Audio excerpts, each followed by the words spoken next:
श्री परमात्मने नमः। षष्ठ खंड, ध्यान की ब्रह्म रूप में उपासना। ध्यान ही चित्त से बढ़कर है। पृथ्वी मानो ध्यान करती है, अंतरिक्ष मानो ध्यान करता है, भूलोक मानो ध्यान करता है, जल मानो ध्यान करता है, पर्वत मानो ध्यान करते हैं तथा देवता और मनुष्य भी मानो ध्यान करते हैं। अतः जो लोग यहाँ मनुष्यों में महत्व प्राप्त करते हैं वे मानो ध्यान के लाभ का ही अंश पाते हैं, किंतु जो क्षुद्र होते हैं वे कलह प्रिय, चुगलखोर और दूसरों के मुंह पर ही उनकी निंदा करने वाले होते हैं तथा जो सामर्थ्यवान है वे भी ध्यान के लाभ का ही अंश प्राप्त करने वाले हैं। अतः तुम ध्यान की उपासना करो। वह जो कि ध्यान की यह ब्रह्म है ऐसी उपासना करता है, जहाँ तक ध्यान की गति है वहाँ तक उसकी स्वेच्छा गति हो जाती है। जो कि ध्यान की यह ब्रह्म है ऐसी उपासना करता है। नारद, भगवान क्या ध्यान से भी उत्कृष्ट कुछ है? सनत कुमार, ध्यान से भी उत्कृष्ट है ही। नारद, भगवान मुझे उसका उपदेश करें। सप्तम खंड, विज्ञान की ब्रह्म रूप में उपासना। विज्ञान ही ध्यान से श्रेष्ठ है। विज्ञान से ही पुरुष ऋग्वेद समझता है तथा विज्ञान से ही वह यजुर्वेद, सामवेद, चौथे अथर्वण वेद, वेदों में पांचवें वेद, इतिहास, पुराण, व्याकरण, श्राद्ध, कल्प, गणित, उत्पाद ज्ञान, निधि ज्ञान, तर्कशास्त्र, नीति, देव विद्या, निरुक्त, ब्रह्म विद्या, भूत विद्या, धनुर्वेद, ज्योतिष, गारुण और शिल्प विद्या, भूलोक, पृथ्वी, वायु, आकाश, जल, तेज, देव, मनुष्य, पशु, पक्षी, तृण, वनस्पति, श्वापद, कीट, पतंग, पिपीला, काल पर्यंत संपूर्ण जीव, धर्म अधर्म, सत्य असत्य, साधु असाधु, मनोज्ञ अमनोज्ञ, अन्न रस तथा इहलोक और परलोक को जानता है। तुम विज्ञान की उपासना करो। वह जो कि विज्ञान की यह ब्रह्म है ऐसी उपासना करता है उसे विज्ञानवान एवं ज्ञानवान लोकों की प्राप्ति होती है। जहाँ तक विज्ञान की गति है वहाँ तक उसकी स्वेच्छा गति हो जाती है।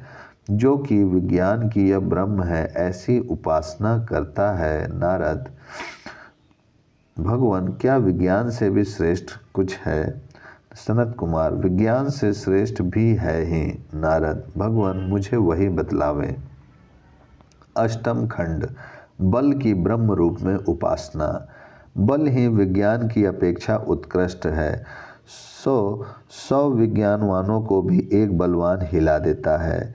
जिस समय यह पुरुष बलवान होता है तभी उठने वाला भी होता है। उठकर अर्थात उठने वाला होने पर ही परिचर्या करने वाला होता है तथा परिचर्या करने वाला होने पर ही उपसदन समीप गमन करने वाला होता है और उपसदन करने पर ही दर्शन करने वाला होता है, श्रवण करने वाला होता है, मनन करने वाला होता है और बोधवान होता है, कर्ता होता है एवं विज्ञाता होता है।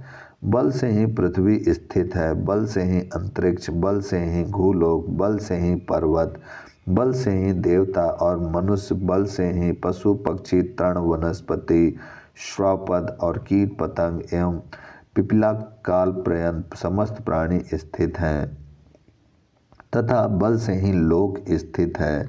तुम बल की उपासना करो। वह जो कि बल की यह ब्रह्म है ऐसी उपासना करता है उसकी जहाँ तक बल की गति है स्वेच्छा गति हो जाती है। जो कि बल की यह ब्रह्म है इस प्रकार उपासना करता है। नारद, भगवान क्या बल से भी उत्कृष्ट कुछ है? सनत कुमार, बल से उत्कृष्ट भी है ही। नारद, भगवान मेरे प्रति उसका वर्णन करें।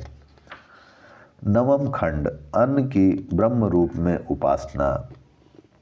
अन्न ही बल से उत्कृष्ट है।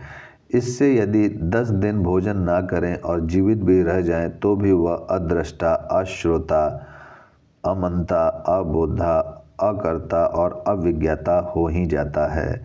फिर अन्न की प्राप्ति होने पर ही वह दृष्टा होता है, श्रोता होता है, मनन करने वाला होता है, बोधा होता है और कर्ता होता है और विज्ञाता होता है।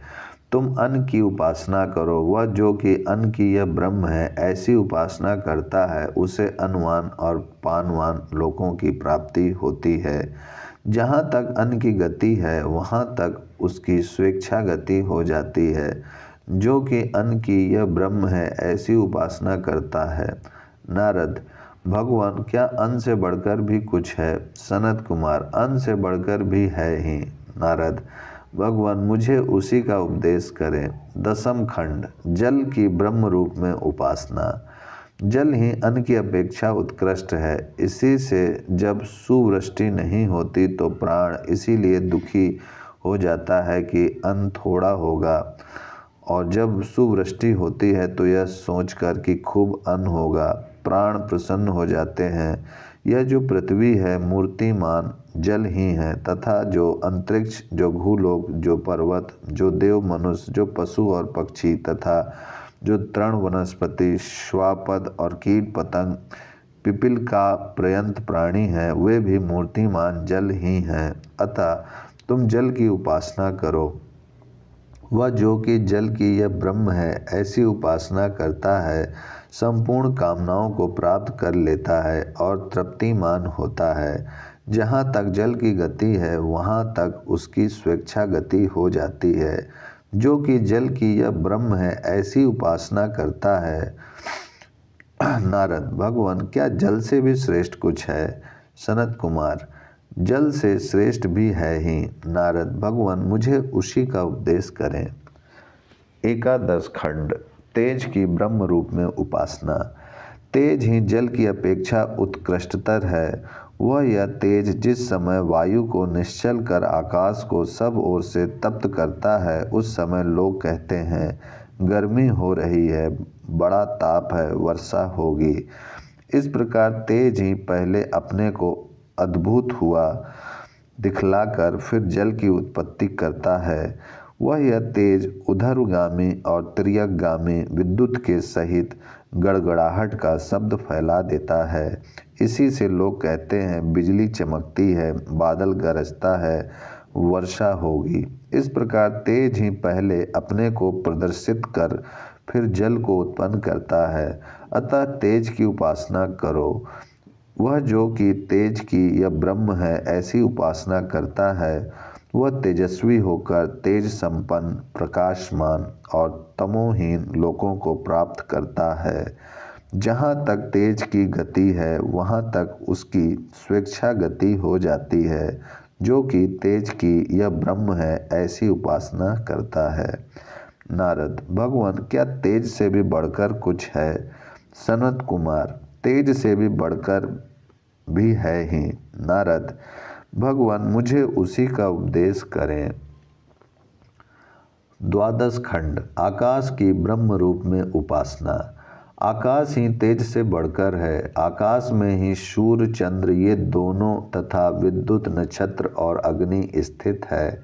आकाश के द्वारा ही एक दूसरे को पुकारते हैं, आकाश से ही सुनते हैं, आकाश से ही प्रतिश्रवण करते हैं, आकाश में ही रमण करते हैं, आकाश में ही रमण नहीं करते, आकाश में ही सब पदार्थ उत्पन्न होते हैं और आकाश की ओर ही सब जीव एवं अंकुर आदि बढ़ते हैं।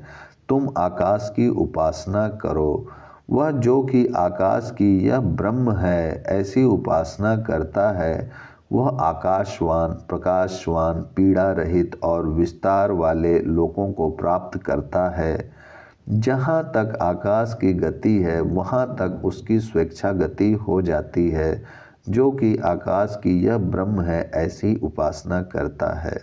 नारद, भगवान क्या आकाश से बढ़कर भी कुछ है? सनत कुमार, आकाश से भी बढ़कर तो है ही। नारद, भगवान मुझे उसका उपदेश करें।